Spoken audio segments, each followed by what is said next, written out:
मंगलम भगवान वीरो मंगलम गौतमो गणी मंगलम कुंद कुंदार्यो जैन धर्मोस्तु मंगलम सर्वमंगल मांगल्यम सर्वकल्याणकारकम प्रधानम सर्वधर्माणां जैनं जयतु विश्वासिनम्। मैं नमो तीर्थनायक को, नमो ओंकारवाणी को, नमो उन कुंद प्रभु को जिन्होंने ओंकार धारण की। अहो उपकार जिनवर का, कुंद का दिव्य वाणी का, जिन कुंद ध्वनि गाता उन कहान स्वामी का। रमियूण जिणम वीरम अनंत वर्णान दंसन सहावम मोक्षामिनियम सारम केवली शुद्ध केवली प्रणिदम।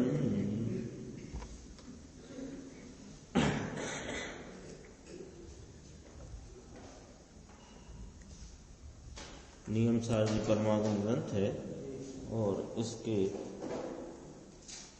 परम आलोचना अधिकार में 112 नंबर की गाथा, जो इस अधिकार की अंतिम गाथा है, उपसंहार रूप से उसकी स्वाध्याय अपन ने कल प्रारंभ की थी और उसमें गुरुदेव श्री के व्याख्यान में से कुछ बिंदु अपन यहाँ स्पष्टीकरण के रूप में देखते हैं।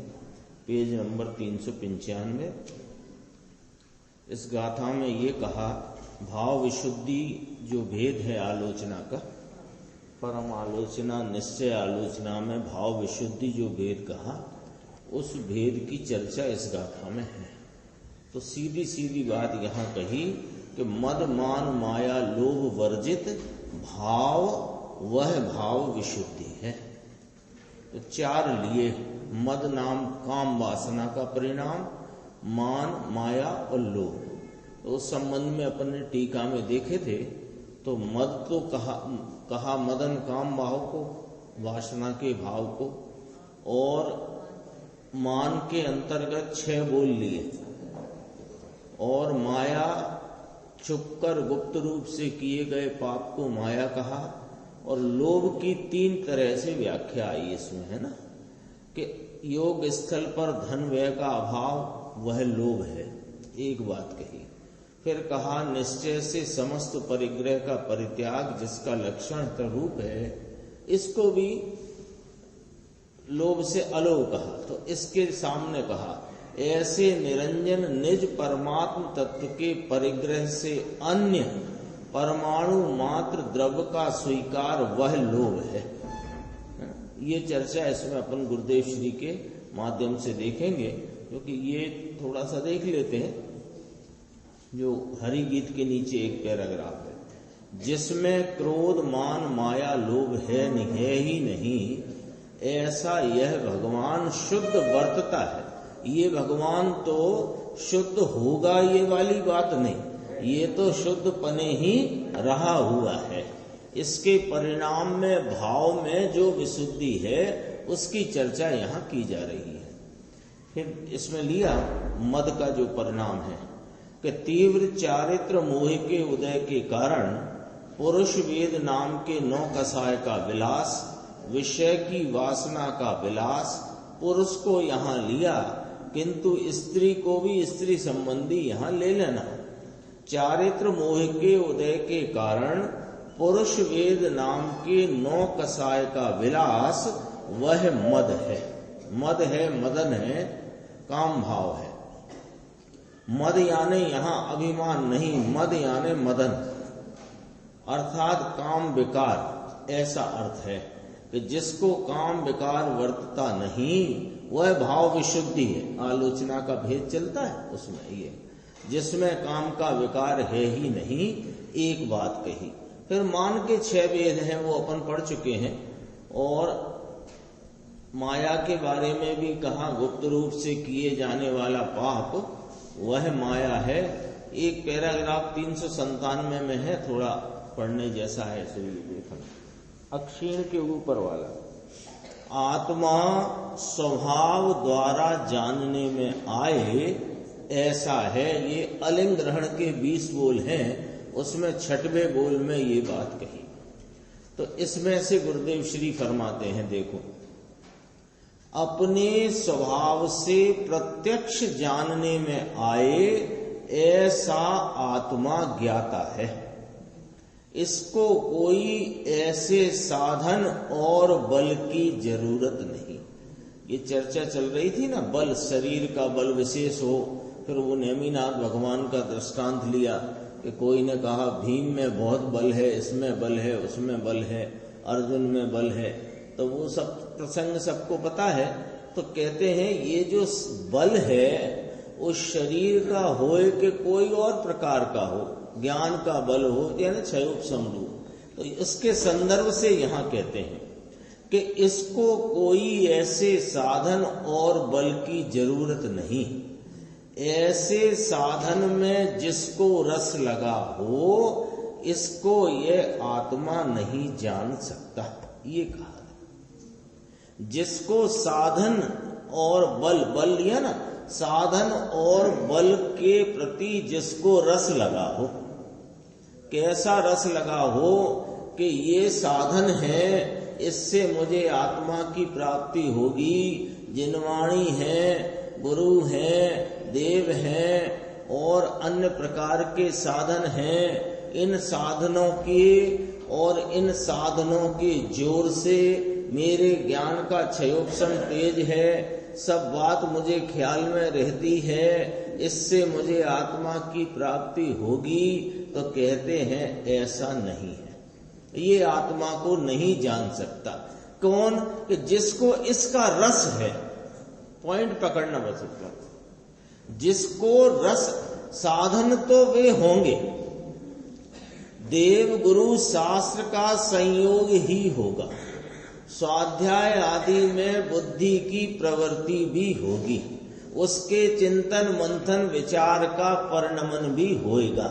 लेकिन जिसको ऐसा रस है कि ये होएगा और ये बहुत अच्छा है और ये जितना अच्छा होगा उतना अच्छा मेरे आत्मा के प्राप्ति के मैं नजदीक जाता हूं, तो कहते हैं उसको आत्मा प्राप्त नहीं होगा। गंभीर है बात, थोड़ी समझने की है ना। बहुत संक्षिप्त में कहा गुरुदेव ने, लेकिन बात गंभीर कही। ऐसे साधन में जिसको रस लगा हो, है ना। अब अपने को विचार करना है, अपने को अपने हित के लिए विचार करना है कि हमको इन साधनों का रस है कि इस आत्मा का रस है। ये विचार करना चाहिए शांति से बैठकर, है ना। एकदम अभी क्या चलता है अपन सबके कि एक तो बाह्य के बहुत जो भी व्यापार व्यवसाय घर गृहस्थी के कामकाज, इसकी हो हा चल रही है। फिर उसी में बीच में ये थोड़ा आया तो इसकी भी हो हा हो गई। फिर अपने को लगा कि देखो पहले मेरा रस व्यापार व्यवसाय घर गृहस्थी के काम में बहुत था, अब मेरा रस इधर लगने लगा है, स्वाध्याय में मेरा रस बढ़ गया है। मेरे यहाँ ये सब गुरुदेव श्री की सीडी पहले मैं आधे घंटे सुनता था, अब 2 घंटे सुनता हूँ। अब ये हो गया, अब ये हो गया, अब ये हो गया। अरे भैया, ये जरा शांति से विचार करो कि ये रस काय का चल रहा है। यदि ये साधनों का रस चल रहा है तो ज्ञानी गुरुदेव श्री की घोषणा है कि तुम्हें आत्मा नहीं मिलेगा। लिखा कि नहीं इसमें? हम क्या करते हैं, जैसे उधर बाह्य की प्रवृत्ति है ना, व्यवसाय की, घर गृहस्थी के कार्यक्रमों की, उसकी होहा में पड़े थे, थोड़ी उधर की घटी और इधर दौड़ लगाई और इधर दौड़ लगा करके फिर इधर रस बढ़ गया, तो इसके रस में पड़ गए हो तो आत्मा नहीं मिलेगा। बात गंभीर है। ऐसे साधन, तो फिर ये साधन में न प्रवृत्ति करें। अरे तुम आत्मा के रस में रहो तो इन साधनों में ही प्रवृत्त होगे, स्वयं होगे, सहज होगे, उसमें क्या है। लेकिन इनका रस लगा करके यदि बढ़ोगे तो न बढ़ पाओगे, न मिल पाएगा आत्मा। देखो, ऐसे साधन में जिसको रस लगा होए ये आत्मा को नहीं जान सकता। फिर पंडितों को भी यहां ले लिया गुरुदेव ने, आवड़त ना अभिमान थई गयु होए, है ना। हमको बहुत आता है, हमको ये सब भूगोल का भी पता और कर्म प्रकृति सिद्धांतों का भी पता और चरणान योग की एक एक मर्यादा का, व्यवस्था का पता और द्रव्य गुण पर्याय का पता, ये सब हमको आता है, ऐसा अभिमान हो गया हो। क्षयोपशम ज्ञान में यादगिरी बहुत रहती हो, कदाचित कोई ऐसा क्षयोपशम का उघाड़ है, स्मरण भी शक्ति तेज है, तो इसको इसका अंदर अहमपना रहता हो, इससे आत्मा जानने में आएगा, ऐसा नहीं है। सावधान करते ना, जब अपन हाईवे पे चलते ना, कार चलाते हो हाईवे पे, तो तेज स्पीड पकड़ ली तो बीच बीच में बोर्ड आते रहते ना, सावधान करने के लिए कि अपनी गति नियंत्रित रखो। इससे सावधान करते हैं। हम एकदम से दौड़ लगा जाते हैं ना, जो भावुकता में, हमारी स्मरण शक्ति तेज है, हमको सब समझ में बड़ा जल्दी आता है या हम समझा सकते हैं, तो उनको यहां ब्रेक लगाते हैं। अपन चलते हैं आगे 400 नंबर पेज पर। देखो, यहाँ जो मुख्य भाव है इस गाथा का, उसकी गुरुदेव श्री ने जो चर्चा की है वो अपन देखते हैं। ऐसे निरंजन निज परमात्म तत्व के परिग्रह से अन्य परमाणु मात्र, दोबारा बोलते हैं गुरुदेव, निज परमात्म तत्व के परिग्रह से अन्य परमाणु मात्र द्रव्य का स्वीकार, यानी एक रज कण भी मेरा है ऐसा स्वीकार, ये एक लोभ के कण का स्वीकार, यानी एक अणु मात्र को अपना मानने रूप जो स्वीकारता है, इसका नाम लोभ है। पहले तो एक मोटी व्याख्या करी कि योग स्थल पर धन व्यय का अभाव, उसका नाम लोभ है। लेकिन जो वास्तविक यथार्थ बात कहना है, परम आलोचना अधिकार है ना, तो यथार्थ कहते हैं कि एक निज निरंजन निज परमात्म तत्व का परिग्रह, परिग्रह माने क्या होता है? परि माने चारों ओर से, ग्रह माने ग्रहण करना। तो जिसने अपने निरंजन निज परमात्म तत्व को चारों ओर से माने उसमें ही एकत्व रूपता करके ग्रहण किया है और उससे अन्य एक अणु मात्र भी उसमें मेरे पने का स्वीकार, वह लोभ है। ये चारों ही भावों से आ गया ना, क्रोध मान माया लोभ या मद मान माया लोभ, चारों ही भावों से परिमुक्त रहित शुद्ध भाव। ऐसे चार क्रोध मान माया लोभ एक राग के रज कण का भी जो अभिमान है, तो ये भी लोभ है। बात तो परमाणु मात्र की करी थी, और परमाणु मात्र की व्याख्या में राग के कण का लोभ भी, उसका स्वीकार भी, राग का कण यह मैं हूं अथवा मेरे को हितकारी है, इससे मुझे लाभ होता है, ये क्या है? ये लोभ कहा इसको। हाँ, सब आ गया उसमें, राग से एकत्व ही आ गया ना।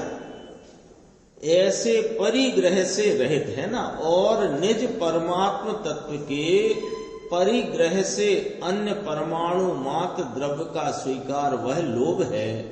एक तरफ भगवान पूर्णानंद का स्वीकार और एक तरफ ये तरफ बाजू में लोभ के एक अंश का भी स्वीकार, इसको आत्मा की प्राप्ति नहीं होती। आज तो गुरुदेव श्री सीधी सीधी बात कहते हैं कि भैया तुम्हें आत्मा प्राप्त करना है और इसी अपने कल्याणकारी कार्य के प्रयोजन से तुम यहाँ सुनने सुनाने आते हो, तो तुमको ये बात भली भांति जान लेना चाहिए कि राग के एक अंश मात्र में हित बुद्धि रहेगी तो तुम्हें आत्मा प्राप्त नहीं होगा। तो साहब शुभ राग में तो थोड़ा रहने दो, अरे शुभ राग तो रहो दूर, अपने आत्मा के चिंतन विचार का जो राग परिणाम है वो भी राग है कि नहीं? अपने आत्मा मैं शुद्ध हूँ, गायक हूँ, चिद्रूप हूँ, एक रूप हूँ, शुद्ध चिद्रूपो अहम, ऐसा जो मैं हूँ, ऐसा जो चिंतन विकल्प रूप उत्पन्न होता राग का सूक्ष्म भाव भी है, और ये भाव मुझे हितकारी है, जाओ तुम्हें आत्मा की प्राप्ति नहीं होगी। खरी खरी बात चलती है, लाग लपेट नहीं चलता है टीटू भाई साहब कि थोड़ा थोड़ा अभी पहले इधर तो आओ, पहले ये तो आओ, पहले ऐसा तो करो। यहाँ कोई वो थोड़ी है शिकार करने बैठे। शिकार करने का दृष्टांत पकड़ में आया यशवंत भाई, वो शिकार करने जाते हैं ना जो लोग, तो वो नीचे बांध देते हैं और फिर आकर्षित करते हैं मांसाहारी जानवरों को शिकार के लिए। यहाँ वो धंधा नहीं चलता है भाई साहब। यहाँ तो सीधी सीधी खरी बात है कि यदि तुम्हें अपना हित चाहते हो, अपना स्वरूप को प्राप्त करके कल्याण के मार्ग पर आना चाहते हो, तो उस स्वरूप की रुचि में आओ तो मिलेगा। स्वरूप की रुचि वाले राग की रुचि में नहीं मिलेगा। ये वाली बात है। देखो इसमें तो आज गुरुदेव श्री ने सीधा कहा, इसको आत्मा की प्राप्ति होती नहीं। अभी 2 पेज पहले पीछे पढ़ा तब भी यही बोला था, इसको आत्मा की प्राप्ति होती नहीं। ये आलोचना है, इसका नाम आलोचना है। आलोचना अपने को ऐसा वो शब्द से ऐसा परिचय हो गया है आलोचना से कि अपने किए हुए दोषों को बोलना बताना, इसका नाम आलोचना है।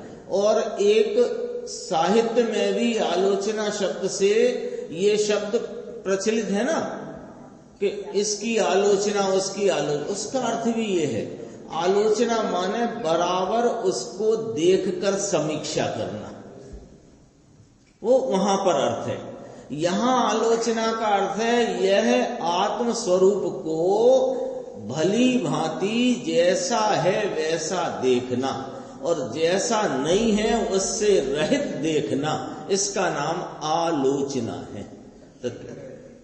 अच्छी तरह आ माने भली प्रकार, लोचन माने देखना। लोचना वह क्रिया सूचक है देखने की। यह आलोचना है, जीव को देखने का स्वभाव ऐसा है, जीव को देखने का ऐसा स्वभाव है कि यह जो सब परिग्रह के प्रकार कहे उनसे रहित है ये जीव। इसको अपना स्वभाव परमात्म तत्व वह कौन कि निरंजन निज परमात्म तत्व, परमेश्वर भगवान भी नहीं, पंच परमेष्टि और भगवान भी नहीं, निरंजन निज परमात्म तत्व के अपने अंजन तत्व के, वह निरंजन है, के परिग्रह से अन्य परमाणु मात्र द्रव्य का स्वीकार वह लोभ है। ये चारों ही भावों से परिमुक्त नाम रहित शुद्ध भाव वह ही भाव शुद्धि है। ये जो अभिमान के प्रकार कहे, अभिमान के संदर्भ में 6 बोल आए और एक बोल में 7 रिद्धि वाले बोल भी आए, ऐसे 12-13 बोल हो गए थे वो। ये कहां गया? ये सब प्रकार से रहते हैं, वह शुद्ध भाव ही भाव शुद्धि है, वही शुद्ध भाव और वही भाव शुद्धि। ये पकड़ो बात जरा, क्या कहते हैं? वही शुद्ध भाव है और वही भाव शुद्धि है। भाव शुद्धि रूप भाव ही शुद्ध भाव है। शुद्ध भाव है ना। शुद्ध भाव क्यों कहा? कि ये परम आलोचना अधिकार है। परम आलोचना माने यथार्थ परमार्थ आलोचना। तो परमार्थ आलोचना कैसी है? वो दोषों का प्रायश्चित करने वाली तो राग रूप है, वो तो मलिन आलोचना है, और ये शुद्ध भाव रूप आलोचना। तो आलोचना को ही अन्य शब्दों में शुद्ध भाव कहो। और शुद्ध भाव कौन सा? कि भाव शुद्धि वाला शुद्ध भाव। भाव शुद्धि का भेद है ना ये आलोचना का। तो भाव शुद्धि में कहा क्रोध मान माया लोभ अथवा मद मान माया लोभ, इस प्रकार के भावों से रहित जो भाव शुद्धि है वही शुद्ध भाव है। 4 प्रकार के क्रोध मान माया लोभ की बात करी, इससे रहित शुद्ध भाव, इससे रहित शुद्ध भाव वही पर्याय की भाव शुद्धि है। वस्तु तो शुद्ध स्वरूप है, ये पर्याय में भाव शुद्धि है। इस भाव से रहित और शुद्ध चैतन्य के भाव की शुद्धि से सहित ऐसी भाव शुद्धि है। ये भाव शुद्धि नामक आलोचना की चर्चा है। नीचे देखते हैं, ऐसे भव्य जीवों को, ऐसी बात भव्य जीवों को कही कौन ने? कि लोकालोकदर्शी, 3 लोक को अपने ज्ञान में प्रत्यक्ष जानने वाले सर्वज्ञ परमात्मा अरिहंत देव तीर्थंकर परमात्मा ने ये बात किन को कही है? भव्य जीवों को कही है, अभव्य को नहीं कहा। क्योंकि कहना तब लाजमी है कि जो कहने का उसका परिणमन या उसका कार्य हो। जैसे इससे कहो टेबल से 1 गिलास पानी लाओ, 2 साल के बच्चे से नहीं कहते पानी लाओ, 6 साल 7 साल का बच्चा हो तो कहते हैं पानी लाओ। तो पानी लाओ कहना किसको लाजमी है? जो समझ सके और जो परिणमित हो सके उस रूप। इसलिए कहा देखो भव्य जीवों को, लोकालोकदर्शी, लोक और अलोक को देखने वाले, परम वीतराग सुखामृत के पान से परितृप्त, अमृत के स्वाद से पूरे तृप्त विराजमान है। भगवान तो अतीन्द्रिय आनंद के सुख से परितृप्त, पूरा तृप्त, समस्त प्रकार से तृप्त, परितृप्त है ना। परिणाम समस्त प्रकार से पूरे तृप्त हैं। ऐसे अरहंत भगवंतों ने यह बात कही है। थोड़ी सी चर्चा और है, देखो इसमें आगे 401 पेज पे, कि एक बाजू तो भाव शुद्धि का भाव, उसे शुद्ध भाव कहा, और एक बाजू ये अभाव कहा। किसको? असुद्ध भाव का अभाव कहा। यानी एक ही साथ अस्ति नास्ति रूप अनेकांतमयी कथन करते हैं कि ये भाव शुद्धि का भाव शुद्ध भाव और अशुद्ध भाव का अभाव। तो उससे प्रभु अशुद्ध भाव से रहित है। ऐसे श्री भगवान अनंत सुख से तृप्त हुए प्रभु, इन्होंने ये कहा है। अब जरा थोड़ा गुरुदेव फरमाते हैं, ये बात देखना कहते समय तो भगवान थे नहीं। जब यह 900,000 वर्ष पूर्व टीका करी अथवा 2000 वर्ष पूर्व ये ग्रंथ की रचना हुई तो भगवान तो थे नहीं। टीका करते समय भगवान नहीं थे, किंतु जिसके हृदय में भगवान भासित हुआ है, इसके हृदय में भगवान सदा ही भासता ही है। ये पॉइंट है। जो जैसे अरिहंत परमात्मा को अपना आत्मा साक्षात प्रत्यक्ष वेदन स्वरूप है, वो साक्षात उसको जानते परिणमते हैं, वही ऐसा ही आत्मा जिन मुनि भगवंतों के, जिन आचार्य भगवंतों के, जिन ज्ञानी धर्मात्माओं के हृदय में भासित हुआ है, तो भासित हुआ है सो वह सदा ही भासित रहता है, वो छूट नहीं जाता है। कल भी चर्चा करी थी इस संबंध में। हाँ, नहीं है कोई अपना भगवान, तो यह त्रिकाल अनादि अनंत प्रत्येक निरंतर वर्तमान विद्यमान हाजरा हुजूर है। ये कहाँ गया? और जिन्होंने बताया वे नहीं है, लेकिन जिसे बताया वो तो है। और उन्होंने भी यही बताया कि मेरी तरफ मत करना तुम तुम्हारी उपयोग की दिशा, क्योंकि पर दब्बाओ दुब गई, तुम्हें चैतन्य की गति न होगी, तुम तो तुम्हारी तरफ देखो और तुम्हारा स्वरूप हम बताते हैं, सो ऐसा है, पहचान लो। ऐसा कहा। देखो, भाव शुद्धि से, जो भाव शुद्धि से भाव शुद्धि होती है, भाव शुद्धि से भाव शुद्धि होती है, ये जो अशुद्ध भाव कहा, इससे भाव शुद्धि होती नहीं। क्या गजब बात करी। देखो, भाव शुद्धि से भाव शुद्धि होती है और अशुद्ध भाव से भाव शुद्धि नहीं होती है। इसका अर्थ क्या निकला कि राग का कोई परिणाम उससे तुम्हारी उपयोग दशा में कोई शुद्धता का, भाव शुद्धि का भाव नहीं होगा।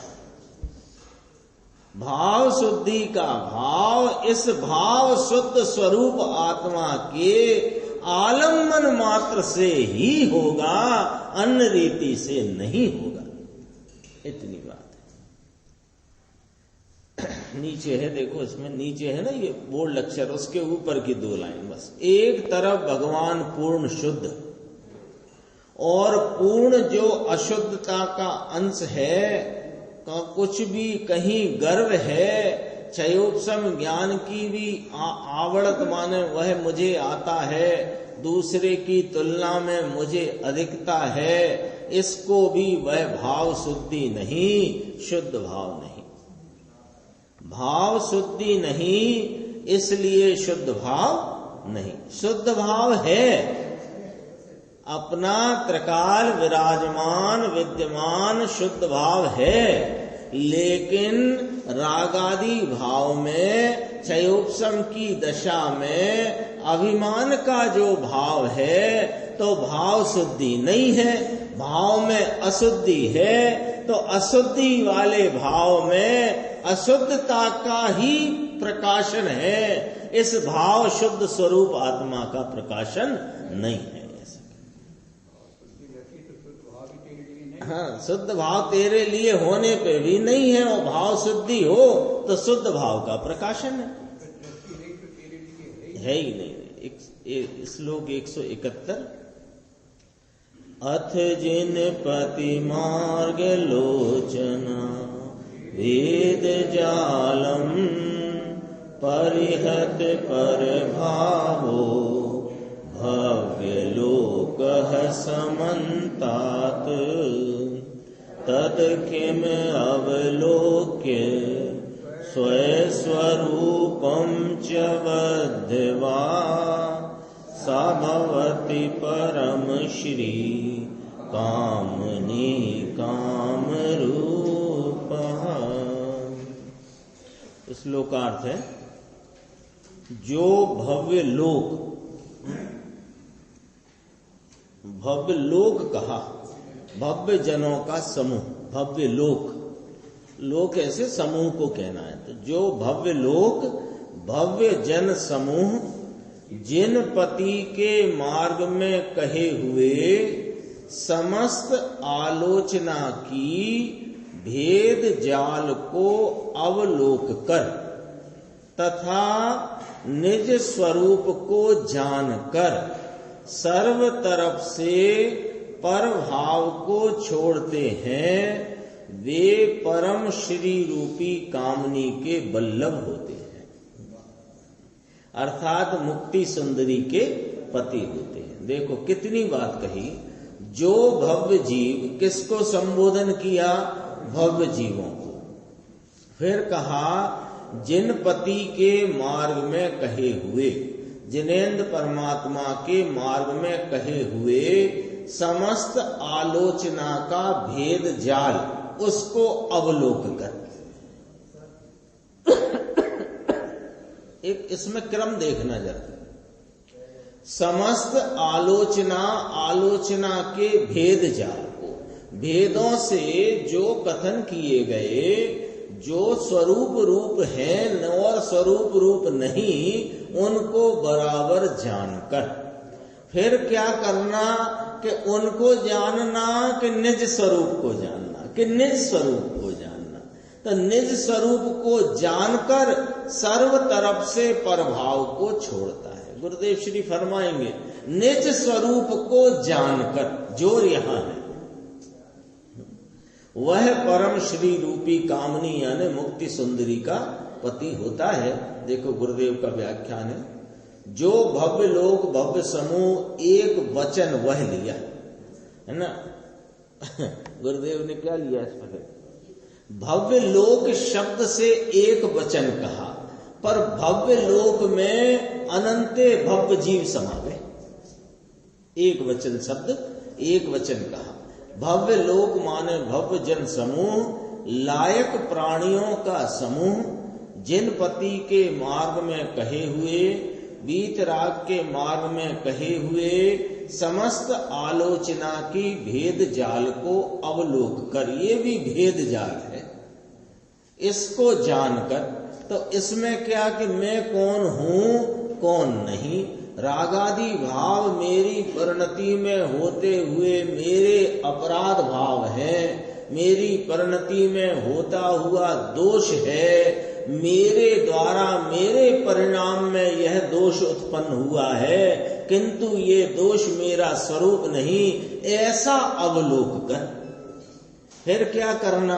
अगला पॉइंट कि निज स्वरूप को जानकर, फिर उसकी खुलासा, ये आलोचना तरफ से खसक जईने जो हूं, यानी जो भेद जाल है, मैं अनंत गुण स्वरूप हूं, मैं रागादि रूप नहीं, राग का एक अंश भी मेरा स्वरूप नहीं, मैं सुख आनंद स्वरूप वस्तु हूं, इन सब भेदों से खिसक जाकर, यानी जो मेरे अस्थि परक भाव हैं उनसे भी, उनके भेदों से भी, और नास्ति परक भाव है उनसे भी खिसक जाकर एकला निज स्वरूप को अवलोक कर। देखो इसका ये आलोचना अधिकार है ना, तो आलोचना का अर्थ होता है अवलोकना। तो अवलोकना कैसे? कि अवलोकने में जो मेरे में नहीं भाव वे भी अवलोकन का विषय हुए, रागादि भाव, और मेरे वे परिणति में होते रागादि भाव वे पर्याय भेद भी हुए, और मेरी उस पर्याय में अन्य अनंते गुणों की भी प्रकटता है, सो वे गुण भेद भी हुए।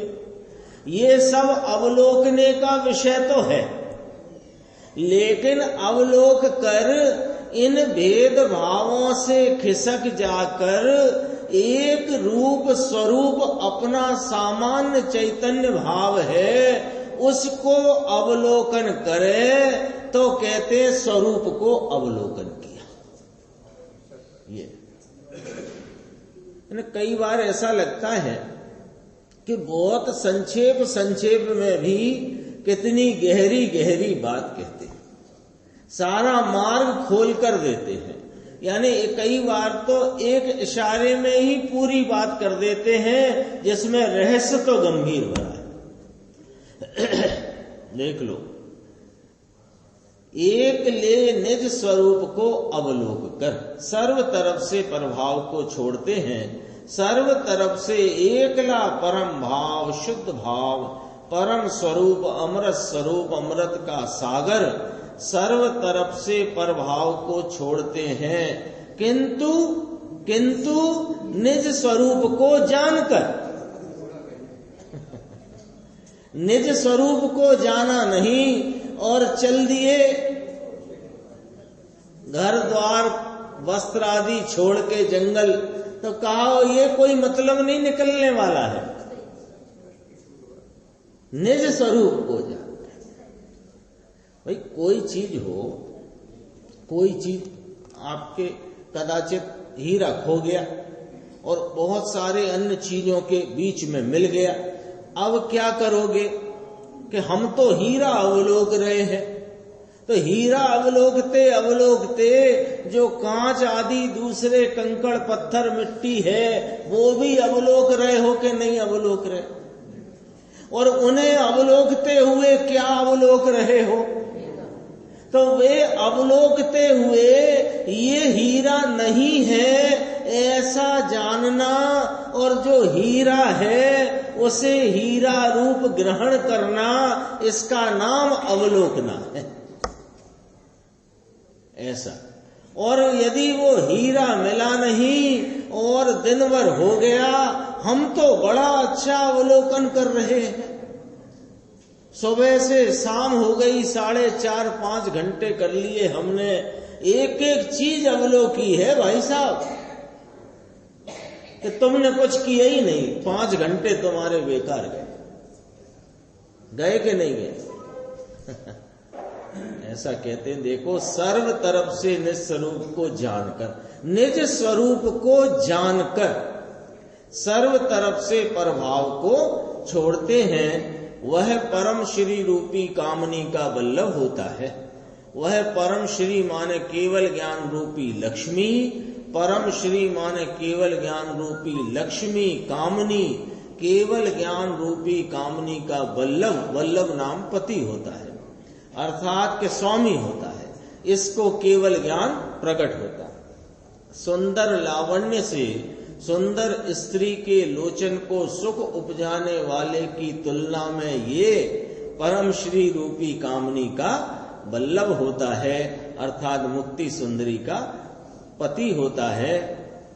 आत्मा के पवित्र स्वभाव सिवाय कोई भी अंश भाव का, अभिमान से, अहंकार से, गर्व से अधिक पने चार भाव में कोई भाव, क्रोध मान माया लोभ को अधिक पने जानते, स्वरूप का अधिक पना हाथ नहीं आता।